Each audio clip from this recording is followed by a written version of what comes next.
நாடாளுமன்றத்திற்கான முதற்கட்ட தேர்தலில் 66.14% வாக்குகளும் இரண்டாவது கட்ட தேர்தலில் 66.71% வாக்குகளும் பதிவானதாக தேர்தல் ஆணையம் அறிவித்துள்ளது. வாக்குப்பதிவுக்கு 11 நாட்களுக்கு பிறகு வெளியிட்டுள்ள இந்த தரவுகளில் 6% அளவுக்கு அதிகரித்திருப்பதை அரசியல் கட்சிகள் விமர்சித்துள்ளன. நாடாளுமன்ற மக்களவைக்கான தேர்தல் 7 கட்டங்களாக நடத்தப்பட்டு வருகிறது. முதற்கட்டமாக தமிழ்நாடு உள்ளிட்ட 21 மாநிலங்கள் மற்றும் யூனியன் பிரதேசங்களில் உள்ள 102 தொகுதிகளுக்கு கடந்த மாதம் 19ஆம் தேதி வாக்குப்பதிவு நடைபெற்றது. இதனைத் தொடர்ந்து இரண்டாவது கட்டமாக 13 மாநிலங்கள் மற்றும் யூனியன் பிரதேசங்களில் உள்ள 88 தொகுதிகளுக்கு கடந்த மாதம் 26ஆம் தேதி வாக்குப்பதிவு நடத்தப்பட்டது.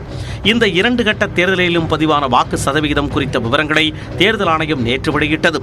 இதன்படி முதற்கட்ட தேர்தலில் 66.14% வாக்குகள் பதிவானதாக தெரிவிக்கப்பட்டுள்ளது.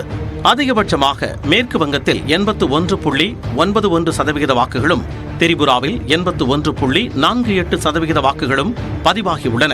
குறைந்தபட்சமாக பீகாரில் 49.26% வாக்குகள், மிசோரத்தில் 56.87% வாக்குகள், உத்தராகண்டில் 57.22% வாக்குகள் பதிவானதாக அறிவிக்கப்பட்டுள்ளது. தமிழ்நாட்டில் 69.72% வாக்குகள் பதிவாகியுள்ளன. குறைந்தபட்சமாக மத்திய சென்னை தொகுதியில் 53.96%, அதிகபட்சமாக தருமபுரி தொகுதியில் 81.20% வாக்குப்பதிவு ஏற்பட்டுள்ளது. இந்நிலையில் இரண்டாவது கட்ட தேர்தலில் 66.71% வாக்குகள் பதிவாகியுள்ளன.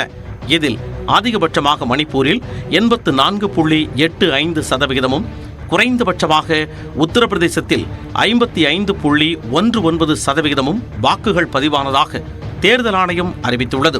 முதற்கட்ட தேர்தல் நடைபெற்ற 19ஆம் தேதி இரவு தேர்தல் ஆணையம் வெளியிட்ட செய்தி குறிப்பில் 60%க்கு மேல் வாக்குகள் பதிவானதாக குறிப்பிட்டது. இதனைத் தொடர்ந்து இரண்டாவது கட்ட தேர்தலில் 60.96% வாக்குகள் பதிவானதாக தெரிவிக்கப்பட்டது. இந்நிலையில் 11 நாட்களுக்கு பிறகு விவரங்களை வெளியிட்டுள்ள தேர்தல் ஆணையம் வாக்குப்பதிவு சுமார் 6% அதிகரித்துள்ளதாக தெரிவித்துள்ளதை அரசியல் கட்சி தலைவர்கள் விமர்சித்துள்ளனர்.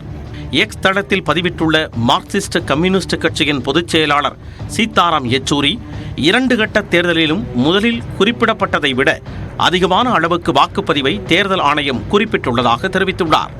ஆனால் சதவிகிதத்தை மட்டும் குறிப்பிட்டுவிட்டு ஒவ்வொரு தொகுதியிலும் ஒட்டுமொத்தமாக உள்ள வாக்காளர்கள் எத்தனை பேர் என்ற விவரங்களை வெளியிடாதது ஏன் என்று அவர் கேள்வி எழுப்பியுள்ளார்.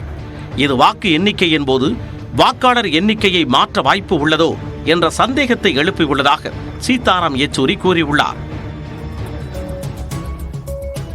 இதேபோல எக்ஸ் தளத்தில் பதிவிட்டுள்ள திரிணாமுல் காங்கிரஸ் மூத்த தலைவர் டெரிக் ஓ'பிரைன், இரண்டாம் கட்ட தேர்தல் நிறைவடைந்து 4 நாட்களுக்கு பிறகு இறுதி வாக்குப்பதிவு விவரங்களை தேர்தல் ஆணையம் வெளியிட்டுள்ளதாக குறிப்பிட்டுள்ளார். 4 நாட்களுக்கு முன்பு தேர்தல் ஆணையம் வெளியிட்ட தரவுகளை விட 5.75% அதிகரித்துள்ளதாகவும் இது வழக்கமானதா என்றும் அவர் கேள்வி எழுப்பியுள்ளார். முன்னதாக எக்ஸ் தளத்தில் பதிவிட்ட காங்கிரஸ் மூத்த தலைவர் ஜெயராம் ரமேஷ், முந்தைய காலகட்டங்களில் வாக்குப்பதிவு முடிவடைந்து 24 மணி நேரத்திற்குள் இறுதி வாக்குப்பதிவு நிலவரங்கள் வெளியிடப்படும் என்று குறிப்பிட்டுள்ளார். மேலும் மாநிலம் மற்றும் வாக்குச்சாவடி வாரியான வாக்காளர் விவரங்கள் மட்டுமே தேர்தல் ஆணையத்தின் இணையதளத்தில் இருப்பதாகவும் மக்களவைத் தொகுதி மற்றும் சட்டப்பேரவைத் தொகுதி வாரியான விவரங்கள் இல்லை என்றும் அவர் தெரிவித்துள்ளார்.